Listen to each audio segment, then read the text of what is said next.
You're listening to Spellbound. Welcome to episode 32 of Spellbound. I'm Julian Smith. If you're enjoying these episodes and you want to support us, you could do that by subscribing on Apple Podcasts or CastBox. That's also a great way to not have to remember to do anything. Your episodes will just automatically download whenever you're connected to Wi-Fi. It's nice and easy. But the best way to support us is to leave a review on Apple Podcasts or CastBox. That's how we get into the ranking systems. This kind of stuff usually slips my mind to plug, but the higher-ups working on the show, my agents, keep reminding me to do this because it is apparently very important. If you've been listening to this show for any length of time, you know that I should probably care more about social media. Maybe not. I used to be really active on it, and now I'm not. I just make these episodes because I genuinely enjoy it and because I think the stuff we're covering is really important and stuff everyone should be talking about. So bear with me on the obligatory plug for subscribing and leaving a review. But if you do leave a review, be honest. If you have critiques, make them. If you have praises, make them. Use your heads. Don't just leave a review because I told you to. Spellbound is now a CastBox original. You can still listen to it anywhere else you typically listen to podcasts, but check out CastBox today and see what's making it the fastest growing and highest rated podcast app for both iOS and Android. Today's episode's a little different. I'm talking to David Mikkelson, founder of Snopes. He's a controversial figure lately, and Snopes is a controversial website lately, for that matter. They're the oldest and most popular fact-checking website on the internet. David started it in his house in 1994, and now it's just a behemoth of a company. David's been under a lot of scrutiny lately because, well, for a lot of different reasons, and most of it is TBD on whether he's guilty or not, but I thought it would be interesting to talk to David about the nature of bias. A lot of people think Snopes is biased. They're weighing in on a lot of political matters, but Snopes is not a political organization. They've just been kind of thrusted into this political position due to the nature of their success, and people want to know the truth, and so they're going to them for it. And now, due to the dichotomy of politics, I believe they're an easy target. There's many ways to look at things, so I thought it would make an interesting conversation just to hear it straight from the horse's mouth and to figure out how Snopes operates and also just how David sees the world. I want to be clear that I'm not attacking David, and I'm also not defending him. I just want to give him a position to speak his mind and to share with us how he sees the world, because that's what this whole podcast is about, is open-mindedness and learning and giving people a chance to say what they think, even if you may not agree with them. So without further ado, I give you David Mikkelson. David, thanks for joining us. It's great to have you here. So you're welcome. Glad to be here. So Snopes is a fascinating site. You know, you guys are commenting on all the biggest news happening, and Yes. It's an important resource to be able to fact check. And so I think it's an amazing tool that you've created. What led you to create Snopes? Well, I wish I could take credit for having the foresight 20-something years ago to recognize, fact-checking is going to be vitally important. Way back in the 1980s, I worked for a very large computer company. So we were kind of tied into the internet before most people had ever heard of the internet, taking part in the old Usenet text discussion groups there, just ones that related to my interests like urban legends and Disney. And so Dispelling Disney rumors. Yes. Like what? So, kind of like what? Like, was Walt Disney really frozen when he died? I see. Is there a, secret club at Disneyland? What did you find about Disney being frozen? Well, actually, trekked out to, since I lived in Los Angeles at the time, trekked out to where his remains are interred. So, judging by the appearance, there's no large cryogenic chamber under that burial site. But it was kind of, just to do the firsthand reporting and go and actually take photographs of where he's interred. And I wrote away and got a copy of his death certificate to, verify the doctor who treated him and the person involved in the cremation of his remains. So it's false. Yes, it's false. You heard it here second, ladies and gentlemen, on Spellbound. But it was kind of just, participating in those discussions on the nascent internet just kind of got me interested in, rather than just chatting with people about them online, actually making efforts to look into them and write up the findings. So when the first graphical browser came out, from Mozilla, just kind of set up this little corner of the internet where I started posting Disney legends. And when I ran through all of those, I set up some more sections for other categories of legends, and it just kind of grew from there. It's since this was way so far back before, before social media, before YouTube, before search engines, even. Right. Back in the days when Yahoo was still hand compiling directories to websites, it just kind of by word of mouth became the site where people who had came across anything questionable or odd on the internet sent it to ask, is this true? And it kind of took a complete left turn from being my intent, which was almost like a Wikipedia for urban legends without the wiki part, just kind of like a definitive online encyclopedia for urban legends. Kind of evolved into becoming, a more general and much broader fact-checking site. Didn't intend to be writing about all kinds of, hoaxes and scams and computer viruses and missing children, and then later, fake photos and politics, and it just all kind of evolved down that road far from where I was expecting to go. It started out as a hobby, if I understand, between you and your former wife, right? Yes. I started the site. I designed it, set it up, wrote the original content. After it got going, my wife started contributing writing to it. And again, it was kind of an evolutionary process. First, initially we essentially had to pay to run the site. We had to pay to host it. And, along the way, when advertising came along, it kind of defrayed the cost of operating it, and then it made a little bit of money for us. So maybe we could go off for a weekend every once in a while. Then it, started making enough money to where, this is kind of a nice bonus. And eventually reached the point when my last employer decided to pay me not to work for them anymore. Wow. It's like, I can just, do this for my living, because, it's pretty much the same as what I'm making now. And, then it, continued to evolve from there, where it's, now a company with multiple employees. And how many employees do you guys have right now? I think we have about 15. I mean, they're not all fact checkers, but right. Again, with everything else, you have to develop an infrastructure, and now it means that's one of those unfortunate aspects with a lot of, especially hobbies turned businesses, is that the more successful they become, the farther and farther removed you get from doing the hobby that interested you in the first place. I can relate with that. So it says, I would much rather be spending more of my time researching and writing, as I started out doing. But, it's just the way things go. I spend a good deal of my time handling, business and administrative and personnel matters. What drives your fascination for urban legends? I think I used to joke, like, it kind of combines two things that everybody likes, which is, always having interesting stories to tell, and, having the ready means to tell other people that they're wrong. But it's hard. I don't know what kind of spurred that initial interest initially, other than just kind of being an omnivorous reader, and just sort of from childhood, just having a fascination with sort of classifying and sorting things, everything from baseball cards to Matchbox cars to books. I was always just kind of like to arrange everything neatly. And it's kind of like, initially when I started the site, that was kind of the appeal, was I could take all these legends and sort them into categories and, put ratings to them.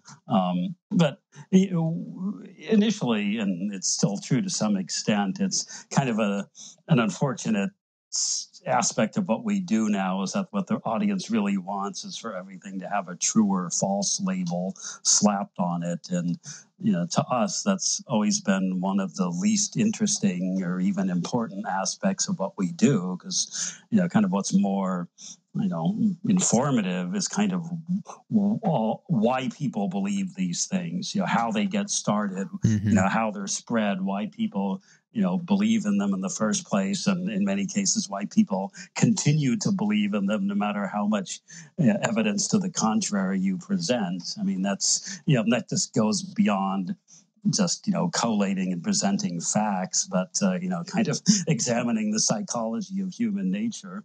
Well, you're describing bias, I guess, and that existed long before Snopes became like a political site, and it's not even a political site now, but you guys do comment on political things. But I guess you're describing bias because even on like UFOs and stuff like that, people are biased to believe in UFOs and people are biased to not believe in UFOs. So it's, it's all bias. What do you think the nature of bias is?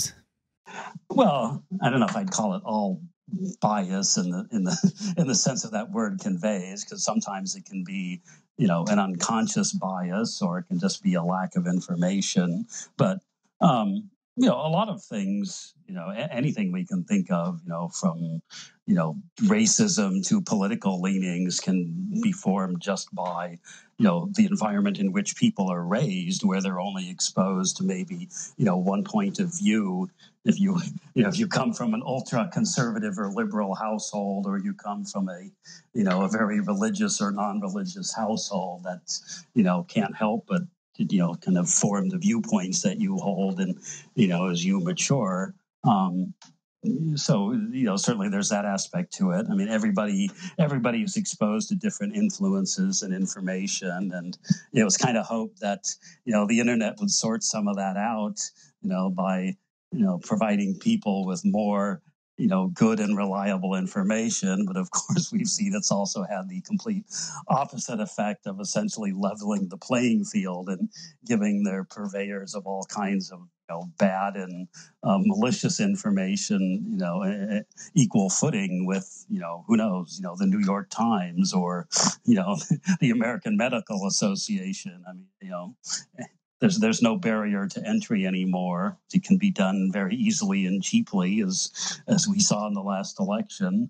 And people were sort of, at the beginning of the internet, people were sort of touting the idea that this would be a great thing because it would eliminate like gatekeepers or middlemen, like say, recording artists could get their music out directly to their fans and not be beholden to some, the record label who would, give them a penurious contract and that sort of thing. Or people could make their own plane reservations without having to go through a travel agent. But, not too many people anticipated that could also be a negative thing, as in, well, like journalism, we've kind of removed the gatekeepers, the people we relied upon to tell us, to distinguish for us, what really is news, what's worthy of being reported, and how should it be reported to, where, again, anybody can be, or at least call themselves kind of a citizen journalist or an investigative reporter, but,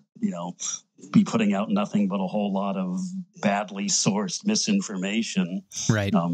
As we've seen with the recent, controversy over, say, Infowars. Do you think that some of this stuff, some of it seems like it'll get easier, like over time? Like maybe it's a generational thing. Like maybe some of the people who are still living today that remember life before the internet just want to keep believing the things that they already believed. Maybe it'll get easier in future generations. That's true. It's kind of weird because I'm 58, so I definitely grew up in the pre-internet age. But it's hard to remember a time when there wasn't an internet, right? But I mean, I do kind of recall, like, well, our best source of information was books and things like that. So, well, yeah, I think it's true of everybody. Just the older you get and less inclined you are to absorb new ideas or, to make efforts to keep up with trends. I mean, it happens to even me. I mean, I at least recognize, that there's certain, I can't keep up with pop culture. I don't pretend to know, what music is current or, take a stab at writing about it. So, I don't, but yeah, not everyone recognizes that. There's, it's all the familiar arguments people have much more investment in maintaining the status quo when they're, as they get older. So yeah, it can be hard to dislodge entrenched ideas. I'm kind of hopeful that in the future, the internet will kind of do what everybody initially hoped it would do, which is that it will just become like a neutral source of information, and that people will come to rely on it, and that we won't have as much clickbait, because right now so much is driven by advertising. Yes. And these publications that you're talking about that are less credible are incentivized to make headlines out of things that aren't necessarily true just to get a click. And then, they can put whatever they want in the article, and it can be like a subpar article, but the headline, as long as you click on that headline, you're keeping that business in business. Yeah, although I just saw, I think, an article this morning about, yet another group that had developed, some machine learning AI approach to determining what articles were clickbait and flagging them for, whatever purpose someone might make of those, like, I don't know, demonetizing the underlying site by cutting off their advertising or something like that. Again, that's, it's not a new phenomenon by any means. I mean, there was certainly plenty of yellow journalism, sensationalist headlines. It's like to say it's, the technology changes human nature, not so much. So, and of course, a large part of the problem is that, people tend not to click on a whole lot of articles. People are experiencing things through social media. They're only seeing a headline and a subhead, and they may not be clicking through. And a whole lot of people like and share articles that they haven't even clicked through to read. So that's a good point. Yeah, so that may not be so great for the the underlying publication, who probably isn't getting a whole lot of money, if any, if nobody's clicking on it. But it's just that's a phenomenon that's hard to fight, especially more and more information competing for people's attention.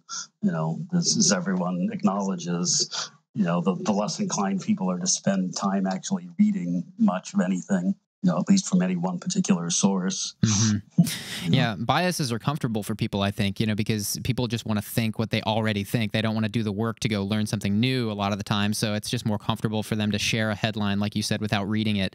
And if it backs up what they already think, they're going to share it. And then it starts these, it just further polarizes people, and that's not helpful. Yes, I mean, that's generally true, although, you would wish or hope there are more people out there who think, well, if I'm only looking at or sharing what I already know, I'm not learning anything. Right, yeah. I'm more in favor of learning something new, even if it contradicts something I already believed or thought was true, because that's how we move forward. That's kind of like what makes life interesting. But I said that people also have all sorts of vested interests in not wanting to assimilate information. You implied earlier that biases are inevitable, and I think that that's true, because we have individual experiences and social conditioning and a bunch of other things working against us in order to form these biases, and a lot of them are unconscious. Yeah. Do you feel that you have personal biases, and if so, how do you keep these from affecting the agenda of Snopes? Well, so I generally honestly say, I mean, nobody can claim that they do not have any actual viewpoints. I don't know if I want to say prejudices or biases, but I mean, everybody certainly has, personal viewpoints. I mean, anybody who claimed that they didn't would be lying. So the idea that there's any, completely neutral arbiter out there is a fantasy. The only real issue is, can you sort of sublimate those sufficiently to do a fair job of what you're doing, which I would, of course, I would say I think we do very well. Other people would disagree, but, that usually happens when, in this arena, when you're presenting things that contradict what people want to believe, if they can't marshal opposing facts, they usually just try and come up with a means for discrediting the source. At some point, we generally try to avoid dealing with, doing fact checks that essentially hinge on, say, somebody's interpretation of something or trying to fathom someone's state of mind or what they were thinking. Those are just things that are completely unknowable or unprovable. You can't really deal with that. There's always, a question of how much information do you present on any one topic, because you can analyze a whole lot of things to the nth degree, but we know from experience the audience isn't going to read them because they're going to stop reading after a certain point. So how much do you present to people? There's a bias exists in the form of nobody has unlimited resources. No newspaper has an infinite number of pages. No website has an infinite number of writers. Just the choice of, well, this is what we're going to write about is a form of bias in a sense. We've tried to deal with that in having the standard that, unlike other sites, in the same niche, so to speak, we don't focus exclusively on politics, or we don't just do, say, I don't know, scams to the exclusion of everything else. We've always pretty much covered everything that's out there. And our standard has generally been that we tackle whatever the most people are asking about or questioning at any given moment, based on a whole variety of inputs. We don't choose or eliminate things based on whether or not, we perceive them to be important or obvious or silly or whatever. That approach, unfortunately, at times it draws criticism because people will complain that we're debunking some ridiculous piece of satire, and so we must have some ulterior motive for doing it. But no, I have enough experience to say quite definitively there is nothing out there that is so obvious that some people won't believe it. On the other hand, it's sometimes distressing when using that standard to see what people are actually interested in.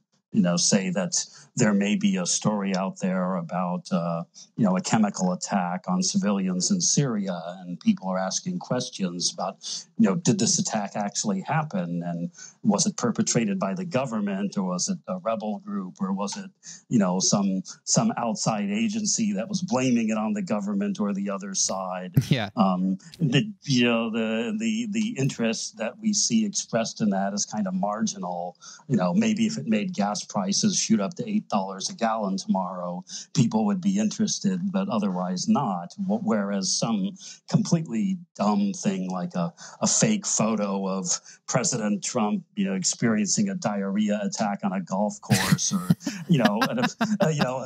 a fake news story about a woman giving birth to a litter of kittens. This is the news, ladies and gentlemen. Yes, it's just racking up hundreds of thousands of shares and clicks. This is the news you are asking for, people.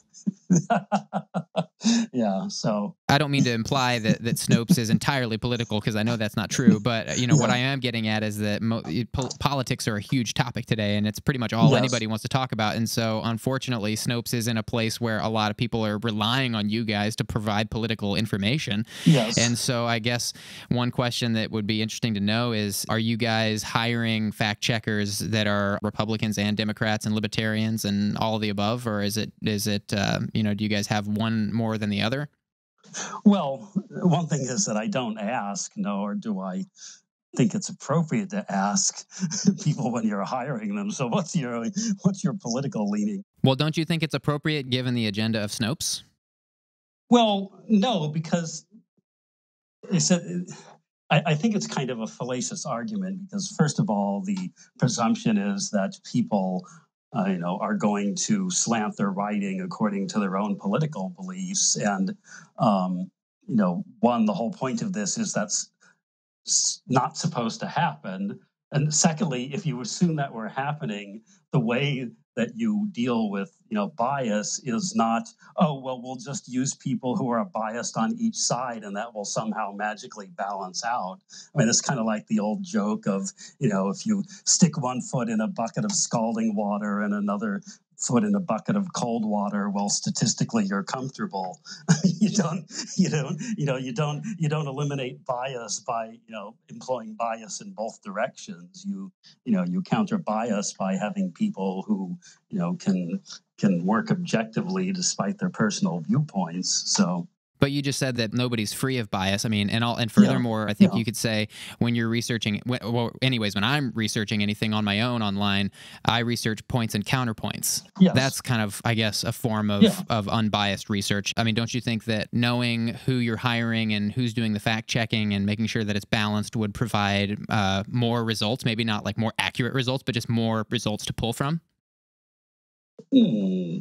I mean, in a broad sense, but I would say the more important factor is, sort of looking at people's work before you hire them, and trying them out and seeing, what they produce, and that they're turning out work that is, properly balanced and fair, rather than trying to essay, what their political leanings are in advance, and then hire an equal number from each side.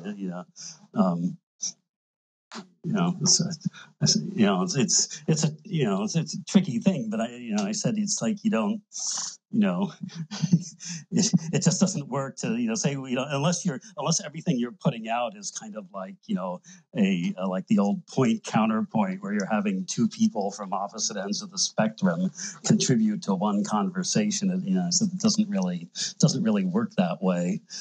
One of our listeners, William Schock, asked on Twitter, how do you plan to maintain the public's regard for Snopes in an increasingly polarized political climate?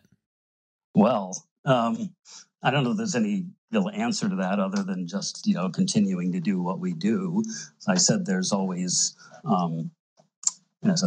people who are going to try to discredit what you do just because they don't agree with it, regardless of how you're actually doing the work, regardless of how fair or balanced you are. And there's pretty much nothing you can do about that. There's some people are just unconvertible. I know these people. So it's just, I think just kind of the standard process is one that you try to be good at what you're doing from the beginning, and you try to learn from experience and the occasional mistake, how to improve what you're doing, how to refine your processes, how to better present information to people. I mean, there's a lot that goes into that because, for an example, it's often the case where we have to try and discern what it is that people are asking about. Say there's a meme going around with a picture of Senator Elizabeth Warren, and it has text claiming that she, used her, false Native American heritage to get a job at Harvard and only taught one class and was paid, $480,000. Okay, so we look at that and people are asking us about this meme, but it's like, what are they really interested in? Are they interested in whether or not it's true that she has Native American heritage, or that she used that heritage falsely or not to get a job at Harvard, or that she got a job at Harvard but only taught one class, or that Harvard paid her this enormous sum of money regardless of what she was doing? And sometimes those things change over time. It might be when a meme like that starts going, what people are most interested in is, well, is she really a Native American? And then, a year or two later, it might be what everybody's focusing on is, did she really get $480,000 salary while she's out there preaching about income inequality or some such thing? And so, sometimes we have to adjust the fact checks to emphasize the part that people are focusing on, which then, people will claim is a form of bias, because we changed something, but no, we're just trying to adapt to what it is that people are looking for. In some cases that could even mean the rating changes because people are keying on a completely different aspect of the piece than when it was originally written. Which is its own form of bias. People are concerned about different variables of the story, and and people get hung up on different things. So that's you guys are at Snopes. You guys are trying to get all of those people on the same page, which is no easy task. Yeah, and they're times when we write about something, at the time we write about it, it's true or false. And then at some point in the future, it becomes the opposite. Something that was true is no longer true, or something that was false becomes true. What do you do with that? Or what do you do with, somebody in 2005 presents a bunch of statistics that are all wrong, but 13 years later, well, they're pretty close to, what's actually being reported now. Do you call it false because it was false when it was written, or do you change it to true because even though they got it completely wrong when they wrote it, it coincidentally happens to be right now, like the proverbial stopped clock. So there's a whole lot of things that just go, even just trying to be, cautious and conscientious and good stewards of the truth, it sort of sometimes fosters accusations of being biased or wrong. It's another one of the unfortunate aspects of what we do is that people are always trying to read motives into, anything that we do. There have been times when, say, our website was down for a prolonged period of time for something completely beyond our control, like DNS is out somewhere on the internet or something, and when the site comes back, we will inevitably get a flood of messages from people, saying, oh, I thought you had been shut down by the government, or, somebody sued you and forced you off the internet. Like, those are all the most, likely explanations. Haven't these people ever heard of Occam's razor? You would hope, but that's kind of my point, is that, a lot of perfectly ordinary, straightforward things that we do, people want to view through the lens of, some completely less likely motive. It's not an endeavor for the thin-skinned, I guess what I can say. People love sensationalism, and in light of that, I'm not sure if it's ironic or to be expected that you found yourself in the crosshairs of public scrutiny last year. Do you feel like you've asked for it a bit by putting yourself in this kind of spotlight? Well, I would say in a kind of narrow sense, no, is that like I personally am not, really sort of a figure in the sense that, say, like Alex Jones is to Infowars. I mean, I'm not out there on TV every day, or making internet videos every day, or appearing on the news every day. I was a guy who kind of like sat at a desk in the house and didn't leave for 20 years.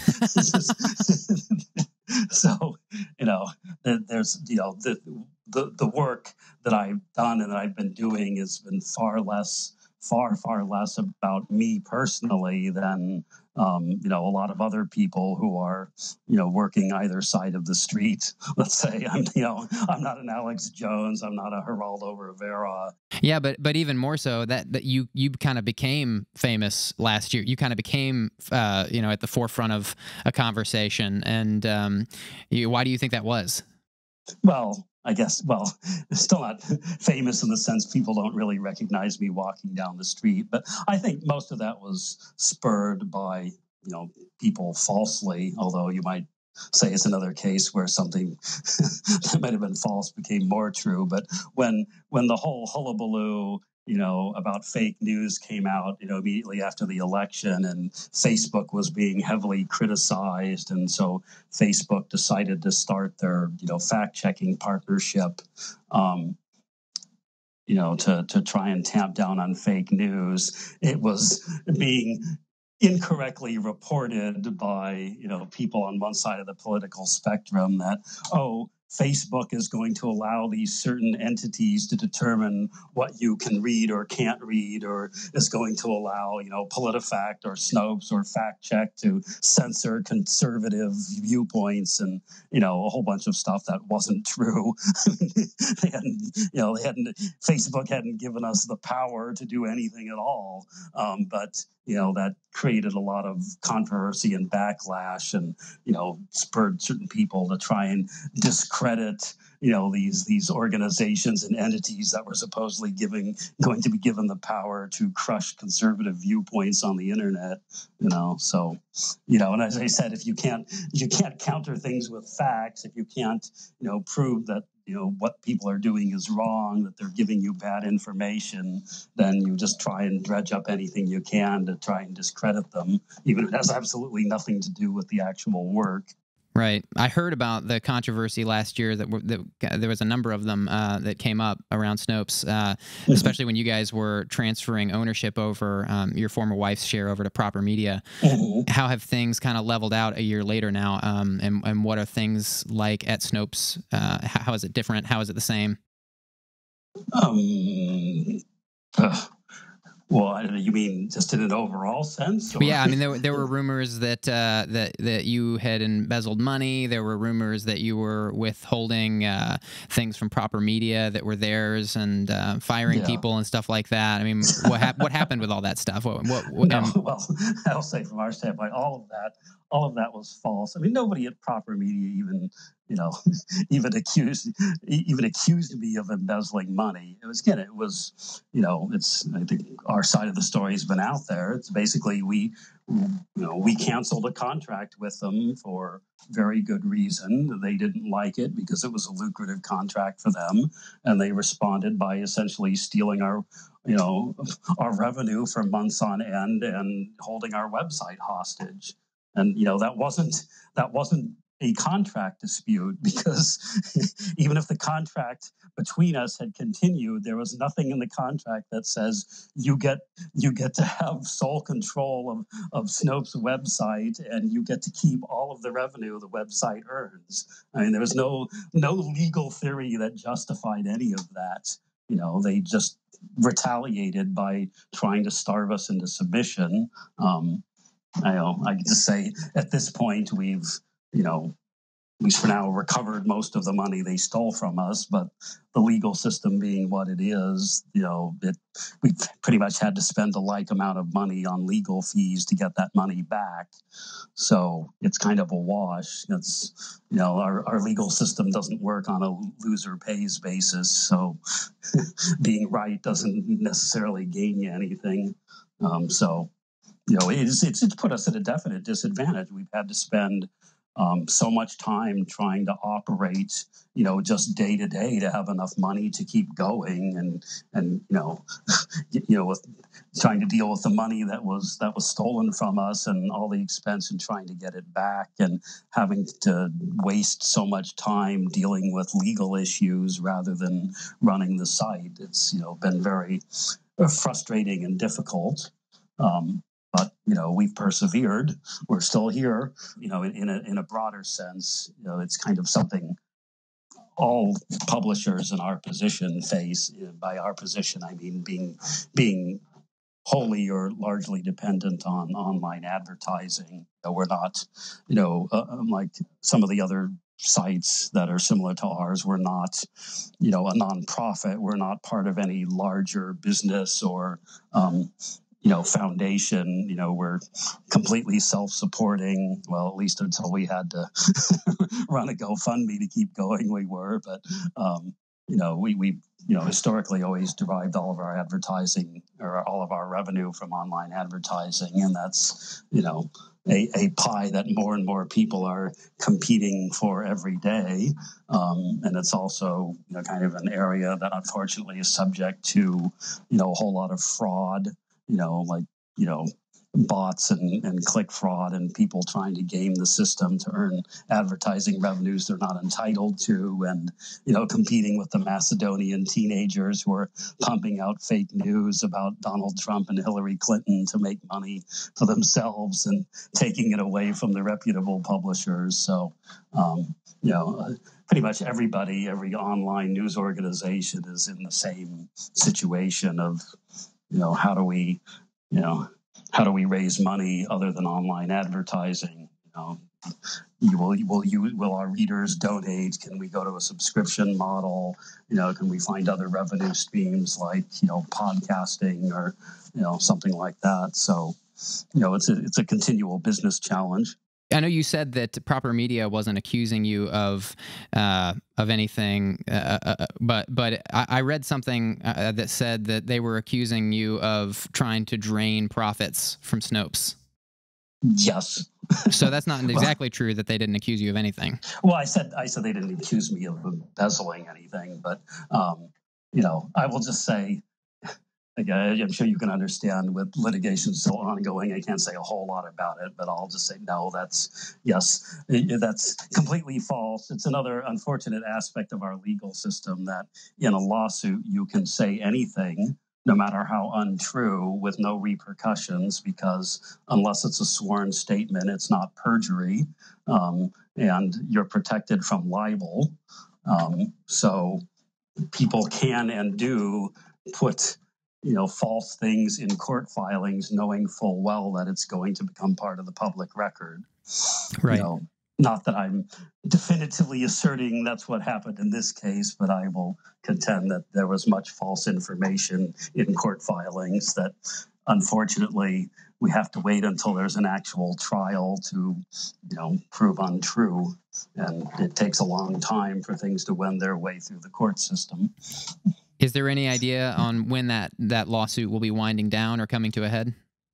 Well, I mean, originally the trial was scheduled for this month, but as with everything, typically, it had to be continued. So I think, sometime after the beginning of next year, January or February of 2019, assuming it's not, settled beforehand.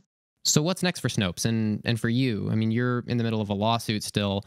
Snopes is at a big pivot point. How are things going to change for Snopes, and how are they staying the same?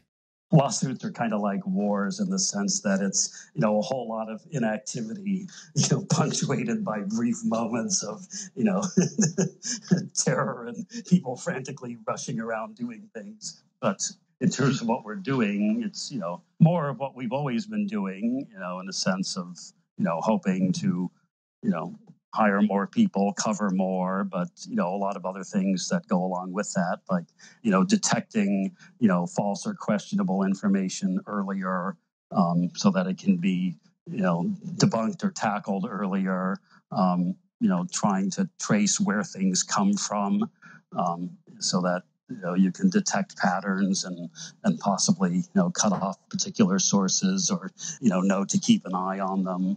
Automating the gathering of information, like a lot of fact checks are, say, statistically based, and it'd be nice if you could just, automate grabbing those stats rather than having to hunt around the internet for them. So, it's all about, becoming better and more efficient and faster at what we do. When we started doing this 20-something years ago, pretty much everything moved by email. There was no social media, there was no video or photo sharing.